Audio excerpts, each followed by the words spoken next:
over the last sort of 5 years, you've had some serious challenges we've got a current, let's say, oil crisis at the moment at the time of recording. Prior to that, you've had COVID. There was a massive fire at the brewery as well. You've then introduced the smoko room as well.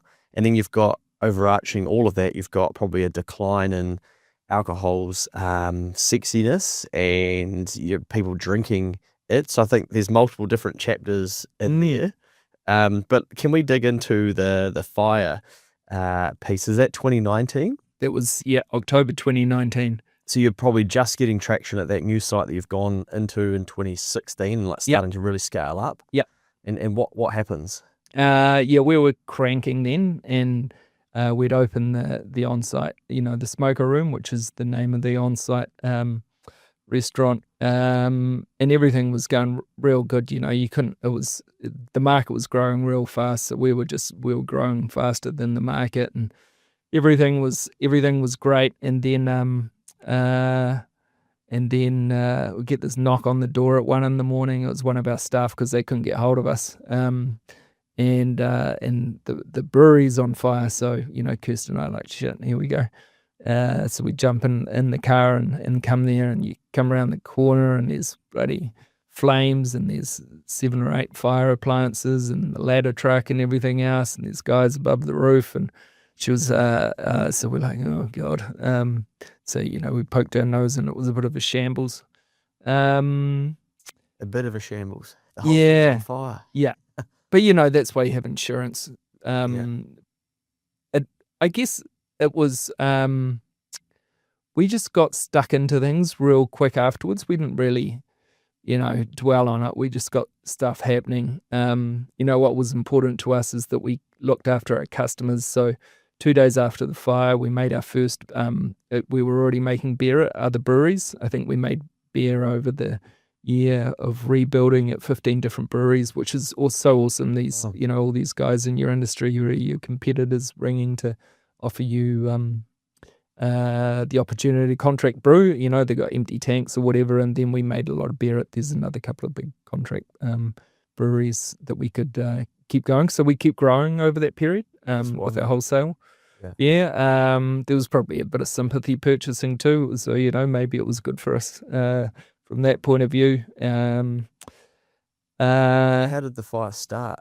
It was spontaneous combustion in a bag of clean laundry that had been delivered back to the site. It was because it was in October. The restaurant's only open 7 days, so the brewery guys were all gone. It was on a Monday, so they were all out the door by sort of 5:30, and about 6:30 it's all on camera. So you see the smoke starting to come out of this big cloth bag that's full of clean tea towels and aprons and stuff from the kitchen, and then sort of about 3 hours later, it just burst into flames, and then just it had been going probably about 3 hours by the time the fire got called in. So most of the damage was done.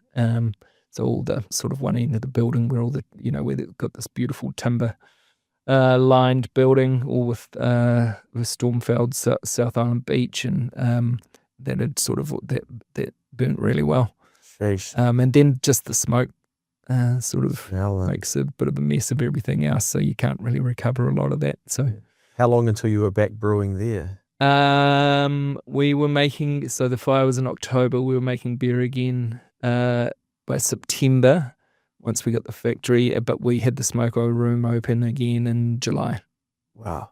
Yeah. Was there any like poor me or poor us, or this is too hard? Is it worth it anymore? Or was it just get on with it? No, there was never a question about just not doing it anymore. We had a really awesome team, with these, you throw COVID into the mix too, so a lot of the team were,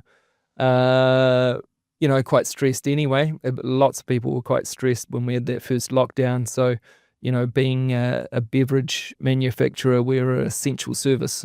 So it meant that we could actually, the guys could turn up at work and still work on the brewery to, reinstall pipe work or do different things to get us up and going again. So that was actually probably quite good. And we also had them out because they were, getting paid. They couldn't do their jobs, so we had them out doing heaps of community service and stuff as well in the local area. So the fire's just prior to COVID, and then it sort of Yes. spans COVID starting. Yeah. Yeah. Wow. Yeah. Right. And you've managed to grow through all of this. Yeah. So Yeah. we were just, yeah. Yeah. She was all systems go. Yeah. Nice work. Far out. That would probably be enough for people to go, you know what, that's enough for me. Hey, on the fire piece, just for those of us who didn't study physics, or I don't even know if it's physics or biology or whatever, probably not biology, but so what's happening inside those tea towels for them to catch on fire? Well, I think what it's common in laundromats where they have, you know, a lot of these tea towels will have oil in them, and if they don't wash them with hot enough water and get all the residual oil out, they're actually, you know, they've got something to burn anyway. And then at the end of the washing cycle, they're supposed to have a cooling cycle, or sorry, at the drying cycle, it should cool, so they all are essentially cold before they're folded up and put back in these canvas bags for delivery back to site.